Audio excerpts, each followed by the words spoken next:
మళ్ళీ చెప్పు. Welcome back to baby nine. ఇప్పుడు మనమైతే యశ్వితాని అయితే విచారం చేసుకోబోతున్నాం. యశ్విత అప్పుడు అయితే యశ్విత మీరు అసలు తినకుండా ఎందుకు గోరింటా పెట్టుకున్నారు? అసలు నా ఇష్టం నీకెందుకు అసలు నోరు మూసుకుని వెళ్ళిపో పక్కే. రిపోర్టర్ మీద అరుస్తున్న యశ్విత, ఇది మీరు బాగా నోట్ చేసుకోవాల్సిందిగా కోరుతున్నాం. రిపోర్టర్ మీద అరుస్తున్నారు ఏంటి అని అడుగుతుంటే నా ఇష్టం అని చెప్తున్న యశ్విత, ఇది అసలు ఎంత ఘోరమైన సంఘటన.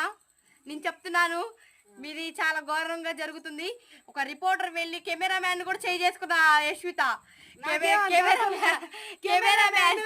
కెమెరామ్యాన్ పెద్ద ఆవిడ చేయి చేసుకోవడానికి లేదు, లేకపోతే చేయి చేసుకునేదాన్ని. కెమెరామ్యాన్ మీద చేయి చేసుకున్నాం యశ్విత. కెమెరామ్యాన్ ఏమో అయినా కానీ వీడియో తీస్తున్నారు, నన్ను ఎందుకు వీడియో తీస్తున్నారు అని చేయి చేసుకున్న యశ్విత, మీరు మిమ్మల్ని వీడియో తీయకూడదు వీడియో తీయొద్దంటానికి. అంటే నేను ఐశ్వర్య రాయ్ అనుకున్నాను. ఐశ్వర్య రాయ్ అది జరిగితే ఈ రాయల్ని అడుగుతుంది.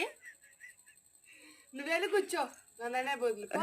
అసలు ఈ యశ్విత అసలు ఏంటో, అసలు కెమెరామ్యాన్ మీద, రిపోర్టర్ మీద, అసలు న్యూస్కి వచ్చిన వాళ్ళ మీద అరుస్తున్నట్టు మనం ఇక్కడ చూసుకోవచ్చు. ఎందుకు అరుస్తుంది అని ఇక్కడ సిటిజన్స్ అందరూ యశ్విత మీద గొడవాడుతున్నారు. సిటిజన్స్ కి ఎవరికి నచ్చట్లేదు కెమెరామ్యాన్ మీద, కెమెరా ఉమెన్ మీద, ఇక్కడ రిపోర్టర్ మీద చేయి చేసుకోవడం అయితే చూసుకుంటున్నాం మనం. సిటిజన్స్ అందరూ కూడా అరుస్తున్నారు. వెంకట సెల్వి గారు ప్లేట్ పడేసినట్టు మనం ఇక్కడ చూసుకో. వెంకట సెల్వి గారికి అసలు ఓపిక లేదు. అసలు ఎందుకు అట్లా ప్లేట్లు పడేస్తున్నారు, ఎందుకు?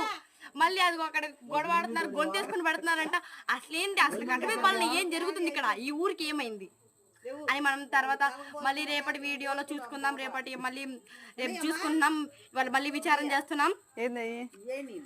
Okay bye, good evening to all and bye. Reporter బేబీతో కెమెరామ్యాన్ విజయ.